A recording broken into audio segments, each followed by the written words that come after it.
Assalamualaikum warahmatullahi wabarakatuh. Nama saya Hermiati Berbrutu, Prodi Agroteknologi PSDKU Galus. Baik, di sini saya akan menjelaskan hasil PPT saya yang berjudul Modifikasi Iklim Mikro untuk Tanaman Soba atau Fagophilum esculentum sebagai pangan fungsional. Yang pertama, pendahuluan. Tanaman soba merupakan tanaman subtropik yang dapat tumbuh di dataran tinggi tropis. Memiliki nilai nutrisi lebih baik dibandingkan dengan sereal-sereal pada umumnya dan berpotensi untuk digunakan sebagai pangan fungsional karena mengandung senyawa flavonoid antioksidan, yaitu kadar rutin sangat dipengaruhi oleh lingkungan. Adapun tujuan dari penelitian ini adalah untuk mengetahui potensi tanaman soba sebagai sumber bahan pangan fungsional. Yang kedua, bahan dan alat.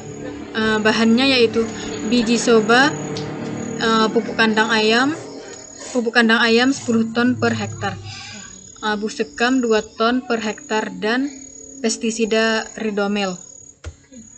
Yang ketiga, waktu dan tempat. Penelitian ini dilaksanakan pada bulan Mei sampai Agustus 2012 di kebun pembibitan Kopo, Kabupaten Bogor, Provinsi Jawa Barat. Yang keempat, metodologi. Penelitian ini dilaksanakan pada bulan Mei sampai Agustus 2012 di kebun pembibitan Kopo, Kabupaten Bogor, Provinsi Jawa Barat, pada koordinat lintang selatan atau LS dengan elevasi 600 meter dan permukaan laut. Penelitian ini digunakan rancangan peta tersarang dan rancangan acak kelompok dengan 2 faktor diulang 2 kali. Faktor pertama adalah naungan atau N dengan 2 taraf, yakni tanpa naungan atau NO dengan naungan Fahrenheit 55% N1.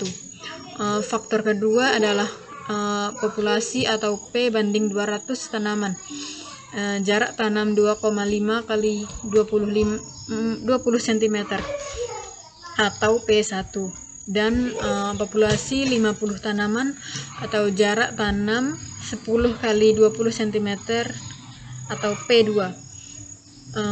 Benih yang digunakan adalah biji soba kultivur Harunoibuki. Yang kelima, hasil dan pembahasan. Adapun hasil dari penelitian ini dilakukan di dataran rendah daerah Kopo, Cisarua, Bogor, Jawa Barat pada ketinggian 600 meter di atas permukaan laut. Kondisi cuaca selama penelitian panas berawan.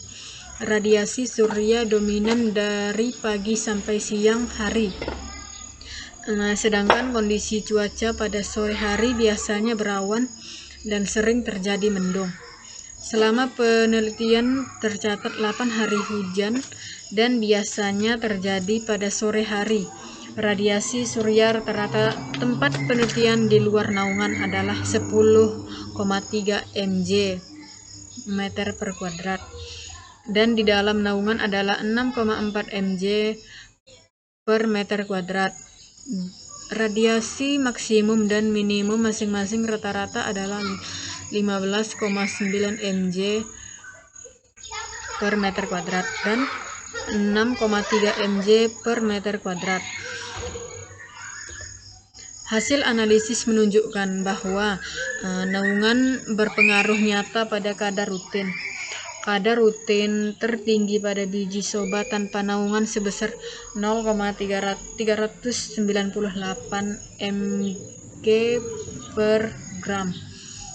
Sedangkan kadar rutin pada biji yang diberi perlakuan naungan sebesar 0,332 mg per gram.